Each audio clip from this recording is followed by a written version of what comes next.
Éxodo 21. Estas son las leyes que les propondrás. Entonces, en el capítulo anterior 20 vimos los 10 mandamientos y comentamos que de esos 10 mandamientos se derivan o emanan cientos de leyes. Y aquí vamos a empezar a ver algunas de ellas. Y empieza de forma interesante con el tema de la esclavitud. Si recordamos en el capítulo pasado, dice, y habló Dios todas estas palabras diciendo, yo soy Jehová tu Dios, que te saqué de la tierra de Egipto de casa de servidumbre, o sea, te saqué de la esclavitud. Y de forma interesante, el primer tema que aborda Dios es la esclavitud. Dice, si comprares siervo hebreo, 6 años servirá, mas el 7º saldrá libre de balde. Si entró solo, solo saldrá. Si tenía mujer, saldrá él y su mujer con él. Si su amo le hubiere dado mujer y ella le diere hijos o hijas, la mujer y sus hijos serán de su amo y él saldrá solo.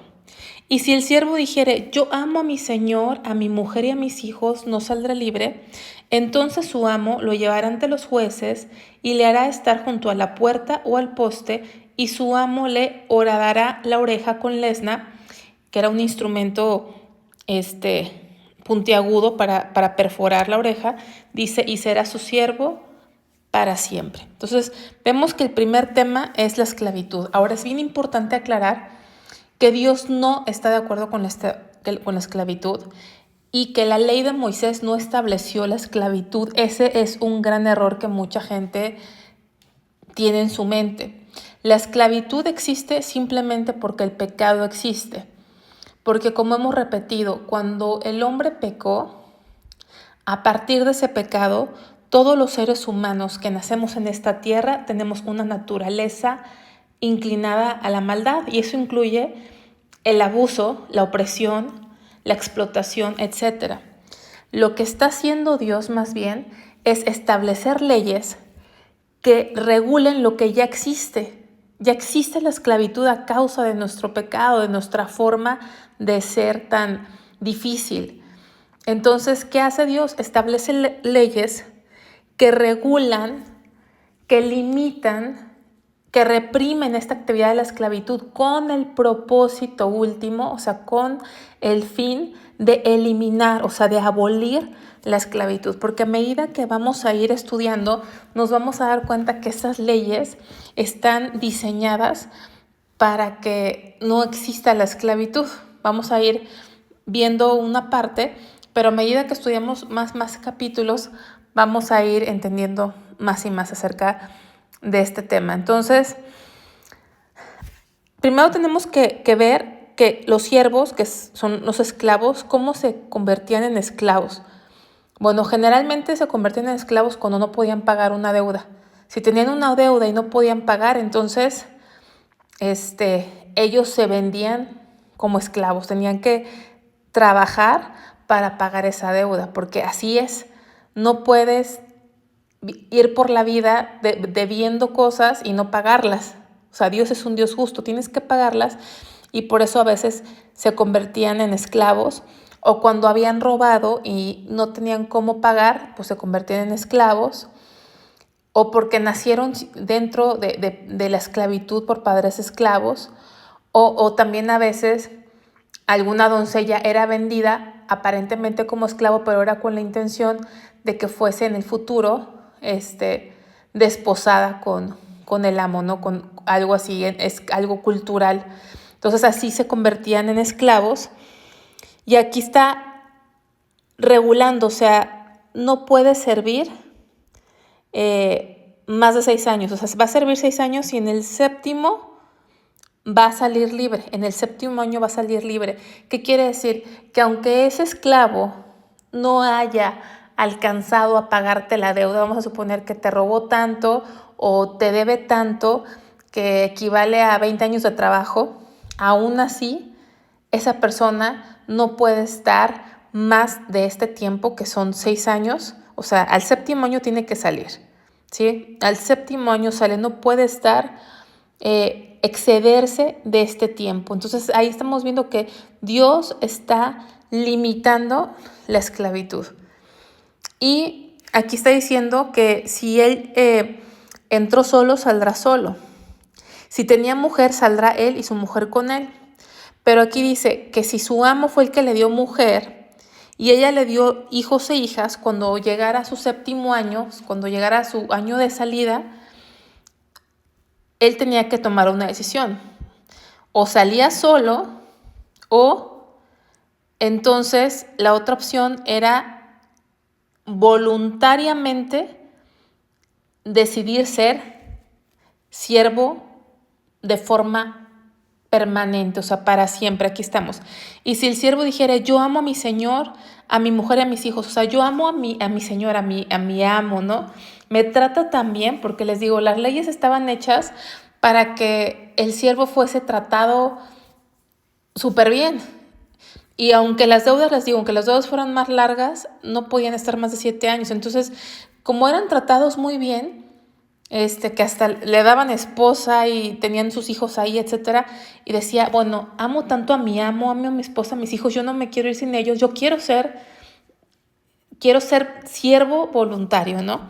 Entonces, se quedaban ahí y tenían que agujerarle la oreja, que era usar como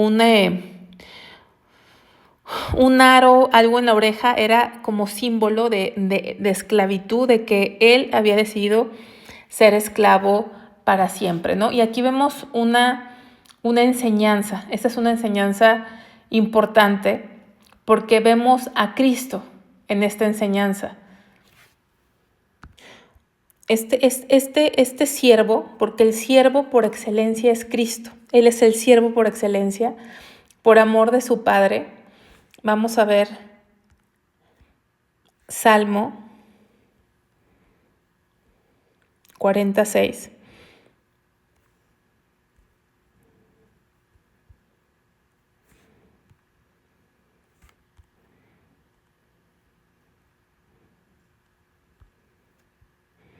Sacrificio y ofrenda no te agrada, has abierto mis oídos, holocausto y expiación no has demandado. Entonces dije, he aquí vengo, en el rollo del libro está escrito de mí. El hacer tu voluntad, Dios mío, me ha agradado y tu ley está en medio de mi corazón. Aquí, este es un salmo mesiánico, se habla de Mesías, de Cristo. Y aquí dice, sacrificio de ofrenda no te agrada, has abierto mis oídos. Has abierto mis oídos. Entonces, de alguna forma hay una relación porque se tenía que traspasar, se tenía que agujerar el oído del esclavo. Aquí se has abierto mis oídos.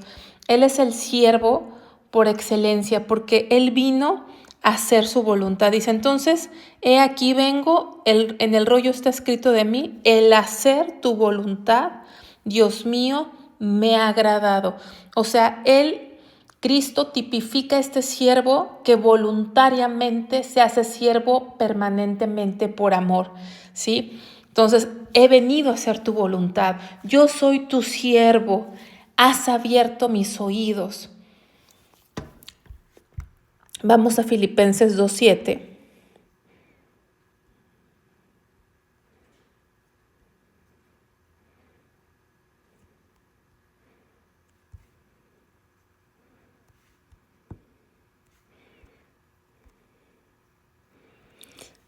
Dice acerca de Cristo, sino que se despojó a sí mismo. Vamos a ver, desde el 5, haya pues en vosotros este sentir que hubo también en Cristo Jesús, el cual siendo en forma de Dios, no estimó el ser igual a Dios como cosa a que aferrarse, sino que se despojó a sí mismo tomando forma de siervo, hecho semejante a los hombres. Entonces, tomó forma de siervo, voluntariamente se hizo siervo. Y esa lesna que se clava en el oído, no solamente lo relacionamos con como has abierto mis oídos, pero esa lesna que es un arma, es un instrumento que traspasa, eso nos recuerda los clavos que fijaron a Cristo en la cruz del Calvario, ¿sí? Es ese clavo que agujeró, que traspasó el cuerpo de Cristo. Entonces, cuando leemos aquí en Éxodo 21,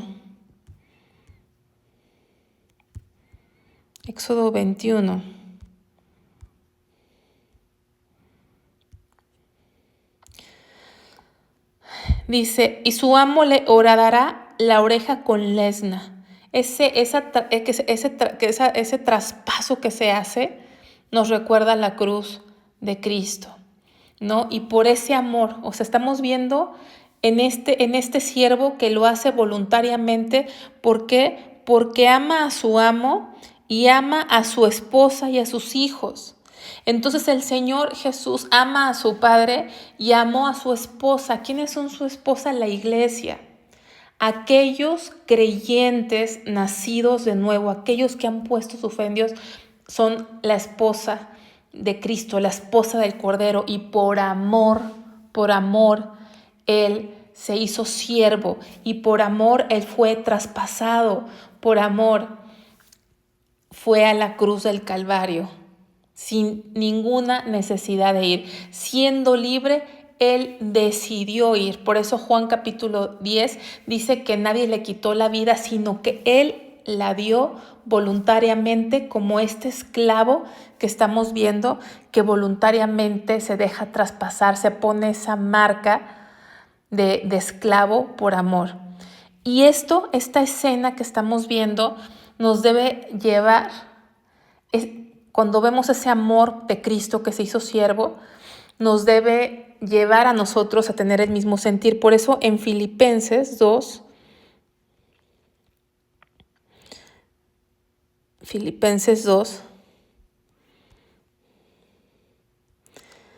dice, haya pues en vosotros este mismo sentir que hubo también en Cristo Jesús. Haya también en vosotros. ¿Cuál fue el sentir? Que siendo en forma de Dios, no se aferró a ser Dios, sino que se entregó, se hizo siervo. Ese fue el sentir. ¿Y a qué se nos exhorta? Haya pues en ustedes ese sentir de ser siervos.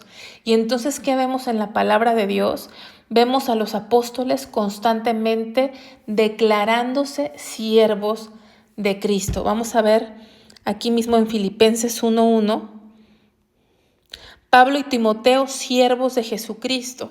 Aunque encontramos a veces la palabra siervos en el original griego, porque acuérdense que el Antiguo Testamento se escribió originalmente en hebreo, pero el Nuevo Testamento se escribió originalmente en griego. Y la palabra griega es doulos, D-O-U-L-O-S, doulos, y se traduce como esclavo. O sea, muy frecuentemente cuando vemos siervos es esclavo. Y aquí dice Pablo y Timoteo, esclavos de Jesucristo. Vamos a Romanos 1 y no vamos a ver todas las citas porque son muchísimas citas donde vemos esa declaración de soy esclavo. Pablo, siervo de Jesucristo, esclavo de Jesucristo. ¿Por qué? Por amor, no porque estemos a fuerza, sino porque hay el mismo sentir que hubo en Cristo. Sabiendo lo que Él hizo por nosotros, no nos queda nada más que entregarnos voluntariamente al Señor, ¿no? Entonces, hay muchísimas cosas que podemos hablar de esto, pero no me quiero quedar aquí porque sería quizá toda una enseñanza. Vamos a regresar a Éxodo. A Éxodo 21.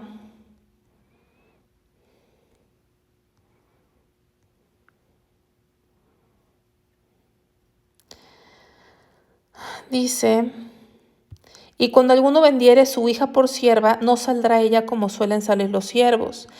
Si no agradare a su señor, por lo cual no la tomó por esposa, se le permitirá que se rescate y no la podrá vender a pueblo extraño cuando la desechare. Mas si lo hubiere desposado con su hijo, hará con ella según la costumbre de las hijas. Si tomare para él otra mujer, no disminuirá su alimento, ni su vestido, ni el deber conyugal. Y si ninguna de estas tres cosas hiciere, ella saldrá de gracia sin dinero.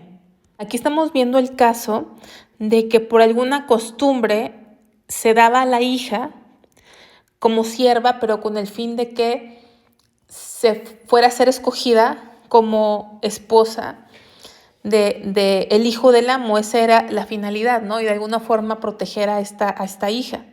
Pero aquí dice que si en un momento dado no le agrade al Señor, o sea, al amo, y por eso no la toma por esposa, tiene ella derecho a ser rescatada, o sea, a ser vendida a otra persona. Aunque suena muy fuerte, para nosotros estos términos no eran en un sentido como un objeto, y les repito, son costumbres que ya se hacían y que el Señor no las está estableciendo, sino las está regulando, porque decía, se le va a permitir rescate, o sea, la puede vender, pero nunca a un pueblo extraño. ¿Por qué? Porque se debe proteger a esta vida.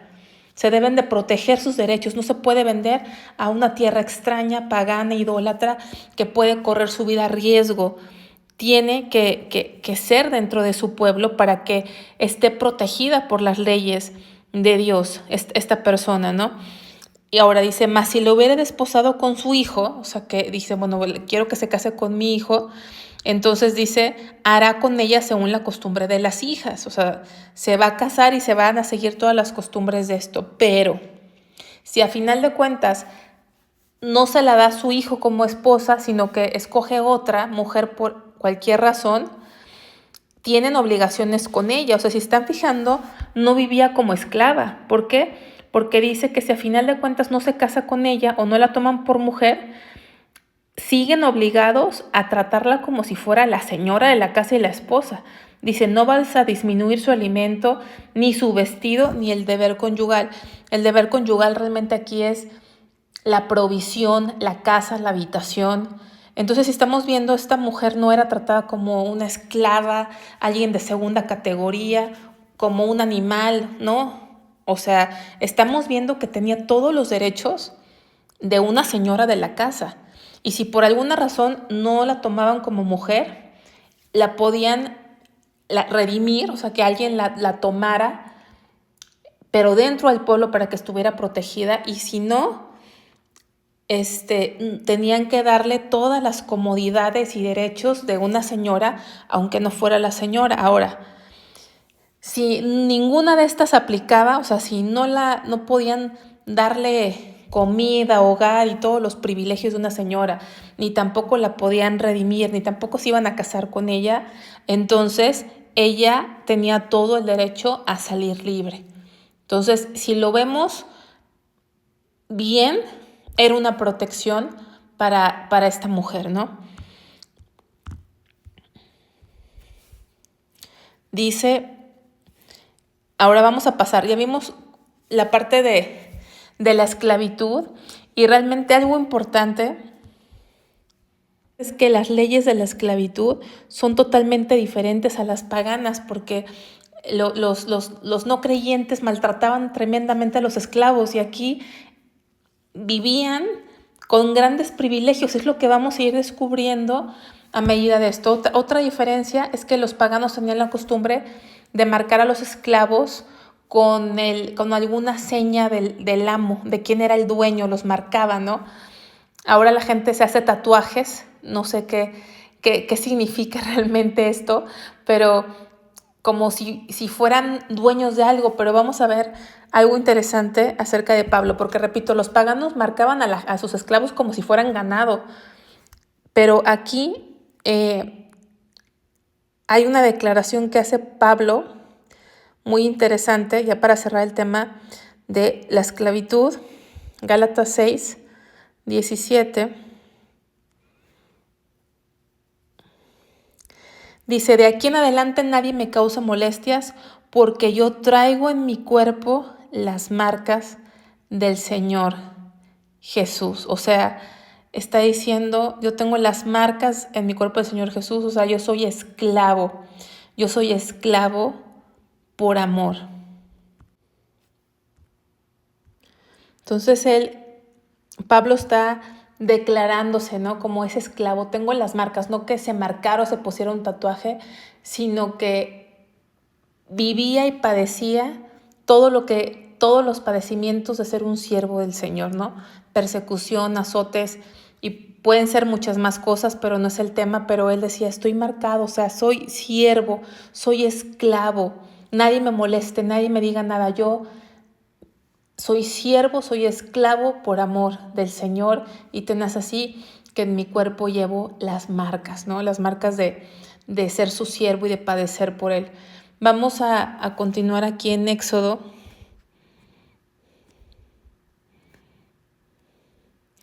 21.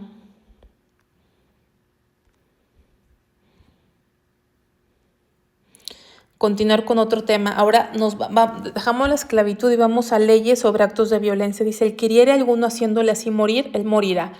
Aquí hay una pena de muerte, ¿no? La habíamos visto en Génesis 9:6, donde cuando empieza el nuevo mundo después del diluvio, Dios da leyes donde establece la pena de muerte. La pena de muerte Dios la estableció. Ahora, nosotros no podemos hacer justicia por nosotros. Vivimos en países que hay leyes y tenemos que obedecer esas leyes a menos que sean contrarias a la palabra de Dios. No podemos hacer justicia por nuestra cuenta. Pero estamos hablando de la nación de Israel, en donde había una teocracia, o sea, Dios era el rey, Dios era el que gobernaba. Entonces era un gobierno teocrático, diferente a los gobiernos los que estamos ahorita, que estamos bajo gobiernos gentiles de hombres. No estamos como la nación de Israel, pero es importante ver que Dios mismo estableció la pena de muerte. Si alguien mata a alguien, va a morir. Vamos a Romanos, que es el Nuevo Testamento, también nos declara la pena de muerte, o sea, no queda en el Antiguo Testamento, sino se confirma en el Nuevo Testamento en Romanos 13, del 3 al 4. Dice, porque los magistrados no están para infundir temor al que hace el bien, sino al malo. ¿Quieres pues no temer a la autoridad? Haz lo bueno y tendrás alabanza de ella, porque es servidor de Dios para tu bien. Pero si haces lo malo, teme, porque no en vano lleva la espada, pues es servidor de Dios, vengador para castigar al que hace lo malo. O sea, la espada no la llevan como juguete o para hacer cosquillas, ¿no? O sea, la espada es para matar, pero lo tiene que hacer la autoridad, ¿no? Lamentablemente vivimos en países tan corruptos que a veces la gente que está en la cárcel, pues son los menos malos, los que son más malos están afuera, ¿no? Pero aquí lo que estamos viendo es la ley justa de Dios. Si alguien mata, merece la muerte. ¿Por qué? Porque el único que tiene derecho a quitar la vida es el que la dio. Entonces, ¿y por qué no aplica eso cuando la autoridad ejecuta un castigo? Porque Dios delegó su autoridad. Dios delegó su autoridad en los gobiernos, y lo justo es que se castigue la muerte con muerte. Dice, mas el que no pretendía herirlo, sino que Dios lo puso en sus manos, entonces yo te señalaré lugar al cual ha de huir. Estamos viendo de un homicidio accidental, ¿no? Por accidente, no tenía la intención de lastimarlo, pero Dios lo puso en sus manos. No quiere decir que Dios dijo que mátalo, no, sino que de alguna forma Dios lo permitió en su soberanía, permitió que sucediera esta muerte que no era intencional. Entonces, en ese caso, el asesino, que no fue intencional, tenía el derecho a huir a unas ciudades que se les conocía como ciudades de refugio, porque al pariente cercano del que había sido muerto se le daba el derecho de perseguir o de vengar a su ser querido que fue muerto, pero el agresor o el asesino involuntario, homicidio involuntario, tenía derecho a huir y refugiarse, ¿no? Eso viene también con más profundidad más adelante. Dice, pero si alguno se ensoberbeciere, ¿no? Una de las causas de la muerte es la soberbia, el orgullo de decir, no, ¿cómo te vas a burlar de mí? ¿Cómo me vas a hacer esto? Voy a acabar con tu vida. ¿Sí? Viene de un orgullo contra su prójimo y lo matare con alevosía, o sea, a propósito, de mi altar lo quitarás para que muera. ¿Por qué? Porque había otras culturas donde el asesino se quería cubrir en el altar, ¿no? para evitar ser castigado. Aquí no aplicaba eso. Si tú en tu orgullo te ensoberbeciste, te dio la ira, la prepotencia y mataste a alguien, o sea, lo que se conoce como un asesino o un asesinato, homicidio de primer grado, entonces vas a morir. Dice, el que hiriere a su padre o a su madre morirá. Aquellos que eran rebeldes, hijos rebeldes que lastimaban a sus papás, que los golpeaban o los herían de alguna forma, también morían. Ahora, más adelante vamos a ver que los papás no podían matar a sus hijos, ¿no? Mi hijo me hizo esto, lo mato. No. Los papás tenían que llevarlos ante las autoridades establecidas para que ellos pudiesen analizar el caso y ejecutar una sentencia, ¿no? Porque también podría haber padres malos que pudieran levantarle falsos a sus hijos. Por eso había autoridades para determinar cuál era la verdadera situación y cuál sería el castigo de acuerdo a lo que Dios había establecido. Versículo 16. Asimismo, el que robare a una persona y la vendiere, o si fuera hallada en sus manos, morirá. Esto es secuestro. Y hay mucha gente en nuestros días que también toma esclavos así. Se roba gente,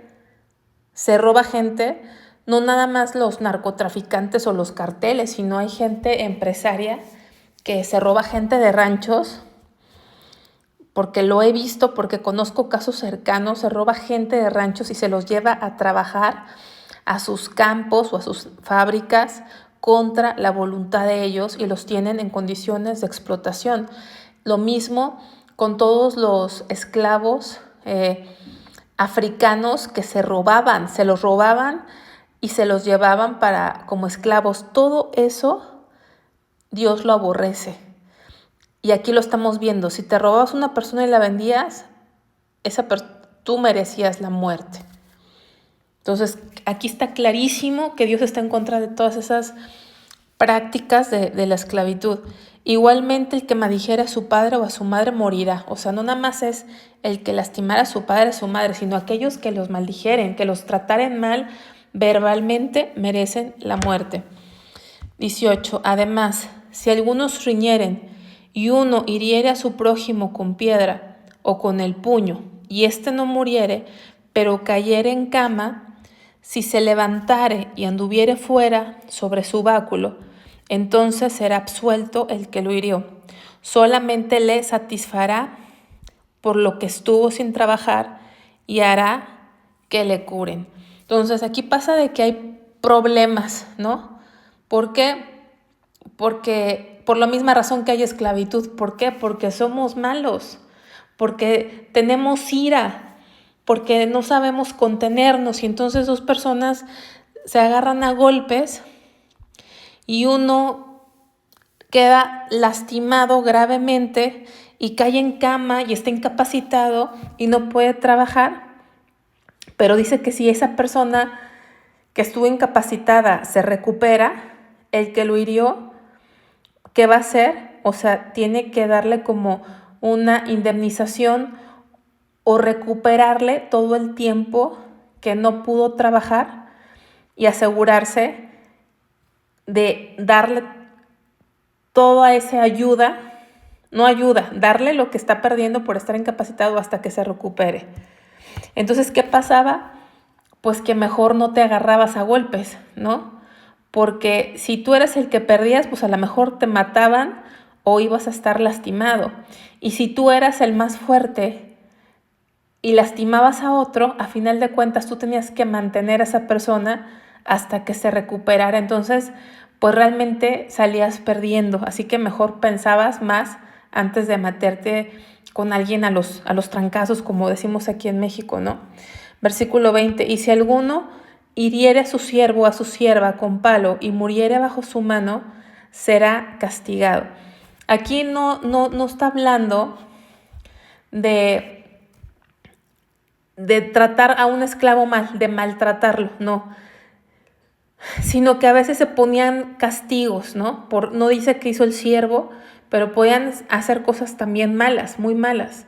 Y se castigaba a ese siervo Y repito, aquí no está diciendo Dios que lo castigue, sino que eran prácticas, pero Dios las está limitando con el fin de eliminar la esclavitud. Dice, mas si sobreviviere por un día o dos, no será castigado porque es de su propiedad.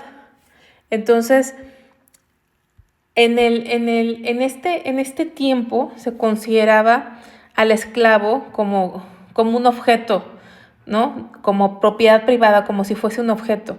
Eso era la mentalidad. Aquí lo que está enseñando el Señor con esta ley es como tu propiedad porque te debe, ¿no? O porque te robó y te está pagando, pero no es un objeto, es una persona y esa persona tiene derechos. Y si tú lo castigas, ¿sí? Y sobrevive, no vas a ser castigado. Dice, vamos a seguir leyendo, si algunos riñeren e hirieren a mujer embarazada y ésta abortare, pero sin haber muerte, serán penados conforme a lo que les impusiere el marido de la mujer y juzgasen los jueces. Déjenme regreso porque dice, si alguno hiriere con palo y muriera de su mano, será castigado. Ok. Algo que pensé que iba a decir abajo, pero ya lo habíamos leído, dice, vuelvo a repetir, si alguno hiriera a su siervo o a su sierva con palo y muriere bajo su mano, será castigado. Mas si sobreviviere por un día o dos, no será castigado. ¿Okay? Entonces aquí el punto es, si sobrevive no será castigado porque no era su intención matarlo. Y es bien importante entender que antes, en muchas naciones paganas, en muchas culturas, como el esclavo era propiedad del amo, el amo tenía el derecho a matarlo, ¿sí? Tenía todo el derecho a matarlo, a quitarle la vida si él quería. Si él quería, lo podía quitar, lo podía matar sin problema. Lo podía golpear y torturar hasta matarlo sin problema. Y aquí está diciendo Dios de alguna forma, ok, es de tu propiedad porque te robó, porque te está pagando, pero no te da el derecho a matarlo, porque no es un objeto, es una persona. Y por eso dice que si el esclavo moría, el amo era castigado, no como en otras culturas que no era castigado porque pensaban que tenía el derecho a lastimarlo, ¿no? Pero si ese castigo lo castiga y no muere, entonces entendía que no había tenido la intención de matarlo, ¿no? Pero repito, no era lastimarlo por lastimarlo, sino que se imponía algún castigo. Y repito, no hay muchas cosas en este mundo que no son la voluntad perfecta de Dios, como la esclavitud, y lo que está haciendo Dios aquí es regularlo. Y estas leyes pues hacían que muchos realmente tenían que tener mucho cuidado, y vamos a seguir leyendo, tenían que tener mucho cuidado cómo trataban a sus siervos. Es lo que vamos a ver en este capítulo y en muchos capítulos más adelante vamos a entender mucho más acerca del carácter de Dios. Vamos a seguir, dice, si algunos riñeren e hirieren a mujer embarazada y ésta abortare, pero sin haber muerte, estarán penados conforme a lo que les impusiera el marido de la mujer y juzgaren los jueces. Si algunos riñeren e hirieren a mujer, o sea, están peleando y sin querer, por negligencia, por imprudencia, lastiman a una mujer embarazada y ésta abortare, aquí la palabra abortare no es como nosotros entendemos, más bien abortar es como causar el nacimiento prematuro de un bebé. Pero si el bebé moría, o la mamá moría, o los dos morían, entonces tenían que ser castigados, ¿sí? Perdón, dice, tenían que ser muertos. Dice, mas si hubiere muerte, entonces pagarás vida por vida. Si dos personas sin querer lastimaban a una mujer embarazada y moría ella o moría el bebé, o morían los dos, ellos tenían que pagar con su vida, los tenían que matar, era vida por vida. Ahora, si por accidente la mamá aborta, que les digo que no es abortar como hoy lo entendemos, sino más bien se refiere a dar a luz prematuramente, pero nadie muere, ni el bebé ni la mamá, entonces no se les mataba, pero aún así tenían que pagar un castigo porque es muy delicada la vida, ¿sí? Muy, muy delicada la vida. Y aunque no le pasaba nada a nadie, aún así tenían que pagar una multa. Y esa multa era lo que el marido de la mujer dijera junto con los jueces. ¿Por qué? Porque a lo mejor el marido, en su enojo, en su coraje, en su deseo de venganza, iba a excederse con esa multa. Por eso entraban los jueces para asegurarse que la multa fuera justa. Porque a final de cuentas, pues, no había sido a propósito, ¿no? Pero repito, si muriera la mujer o el bebé, entonces sí tenían que pagar. Dice ojo por ojo, diente por diente, mano por mano, pie por pie, quemadura por quemadura, herida por herida, golpe por golpe. ¿Sí? Lo que se conoce también como la ley del talión, que quiere decir, si tú me sacas un ojo, también te van a sacar un ojo. Si tú me quemas, también te van a quemar. Entonces, había dos partes. Una era, no nos conviene porque vamos a salir perdiendo los dos. Y también por otra parte se aseguraba que el castigo fuese similar, ¿no? O sea, no que, porque también puede haber la injusticia de excederte en un castigo. Entonces, por una parte te frenaba porque tenías mucho que perder y también por otra parte regulaba que el castigo que se impusiera al ofensor no fuera un castigo excesivo, sino equivalente al daño que hizo. Vamos a seguir ahora. Leyes sobre responsabilidades de amos y dueños. Si alguno hiriere el ojo de su siervo, fíjense otra vez de su esclavo, o el ojo de su sierva, y lo dañare, le dará libertad por razón de su ojo. Fíjense, aquí es como la continuación de esto, ¿no? De que estábamos viendo que si alguno hiriere a su siervo, o sea, que lo castiga, pero el siervo muriere, va a ser castigado. O sea, no puedes matar a una persona, aunque sea tu siervo, no tienes el derecho a matarlo. Pero si lo hieres y no muere, vamos a suponer no muere, pero le lastimaste un ojo, aquí dice, si alguno hiriere el ojo de su siervo, el ojo de su sierva, y lo dañare, le dará libertad por razón de su ojo. O sea, lo tienes que dejar ir. Aunque tuviera una semana contigo y te debe tanto dinero que le faltaban años de trabajar contigo, tú lo tienes que dejar porque lo lastimaste. Y fíjense que hasta qué grado. Si hiciera saltar un diente, ¿no? Un diente de su siervo o un diente de su sierva, por su diente le dejará ir libre. O sea, si a lo mejor le das un puñetazo de castigo o una cachetada y le truenas un diente, entonces ya no va a ser tu siervo.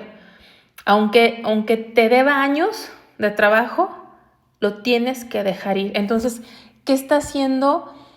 Dios está regulando a tal grado que realmente, si no tratas bien a la persona, realmente ni te conviene, no te conviene ser amo. Esa es la realidad, no te conviene ser amo porque tienes todas las de perder, ¿no? Entonces, si tú lastimas a esa persona, vas a tenerla que liberar y te va a ir el dinero, ¿no? Ya no vas a recuperar el dinero porque tienes que dejarlo ir libre. Si un buey acorneare a hombre o a mujer, a causa de ello muriere, el buey será apedreado y no será comida su carne, mas el dueño del buey será absuelto. Entonces, aquí también los animales, porque hay personas muy negligentes con sus mascotas y sus mascotas lastiman a personas y pareciera que no hicieron nada. Dios en todo eso pensó. Porque si un animal, o sea, tiene que ser apedreado ese animal, ¿no? Pero luego nos especifica, pero si el buey fuera corneador desde tiempo atrás y a su dueño se le hubiera notificado y no lo hubiera guardado y matare a hombre o mujer, el buey será apedreado y también morirá su dueño. No como en nuestros días a lo mejor hay perros que son perros que deben estar prohibidos, que son violentos, y los dueños lo saben y no tienen los cuidados, precauciones y matan a alguien. Entonces, en esos casos que ya había un antecedente porque ya lo había hecho por el tipo de animal en nuestros días, el dueño tiene que morir, ¿no? El dueño tiene que morir porque su negligencia causó que una persona perdiera la vida. Si le fuera impuesto precio de rescate, entonces dará por el rescate de su persona cuanto le fuera impuesto. O sea, también había la oportunidad de que los lastimados, los ofendidos, la familia, a lo mejor dijera, ¿sabes qué? Dame precio para que no mueras, también podía hacerse así. dice, haya corneado a hijo o haya corneado a hija, conforme este juicio será con él. O sea, no valía menos la hija ni más el hijo ni al revés. Era una vida y se tenía que hacer juicio de la misma manera. Si el buey acorneare a un siervo o una sierva, pagará su dueño 30 siclos de plata y el buey será apedreado. Recordemos que 30 siclos de plata nos recuerdan las 30 monedas que se pagó por Jesús, que se le pagaron a Judas por traicionar a Jesús. Nos recuerda, y volvemos a lo mismo, ¿no? Ese paralelismo del esclavo, porque el Señor Jesús se hizo siervo, se hizo esclavo por amor. Y Judas se le pagaron 30 monedas de plata, que nos recuerda que es como el símil, el equivalente al valor de un esclavo, ¿no? Por redimir un esclavo. Y dice, y si alguno abriere un pozo o cavare cisterna y no la cubriere, y cayere allí buey o asno, el dueño de la cisterna pagará el daño, resarciendo a su dueño, y lo que fue muerto será suyo. O sea, si estás haciendo una obra de construcción y no pones las cosas necesarias para que no haya accidentes y se muere un animal, o sea, vas a pagar hasta por el animal, no tiene que ser persona, hasta por animal vas a pagar porque hiciste un daño a propiedad privada por ser negligente, por no ser precavido. Entonces, dice, pagará el daño resarciendo a su dueño y lo que fue muerto será suyo. O sea, te puedes quedar con el buey que fue muerto, pero tienes que restituirle al dueño. Y si el buey de alguno hiriere al buey del prójimo, y si el buey de alguno hiriere al buey de su prójimo, de modo que muriere, entonces venderán el buey vivo y partirán el dinero de él y también partirán el buey muerto. Entonces dice, si el buey de alguna persona lastima al buey de otra persona y muere este buey, o sea, nada más queda uno, lo que van a hacer es el que quedó vivo lo tienen que vender y repartirse mitad y mitad, y también el buey muerto se van a repartir mitad y mitad. Dice, mas si era notorio, o sea, el primer supuesto es un accidente, pero aquí dice, si no fue accidente, sino que era notorio que el buey era acorneador desde tiempo atrás y su dueño no lo hubiera guardado, pagará buey por buey y el buey muerto será suyo. Entonces ahí, si ya sabías que tu animal era violento, entonces tú tienes que restituir totalmente, ¿no? Entonces había ciertas leyes cuando era negligencia o accidental, no intencional, cuando era no intencional, pero también había una distinción cuando había negligencia. Cuando había negligencia, pues el costo era más severo. ¿Por qué? Porque hubo negligencia, hubo imprudencia.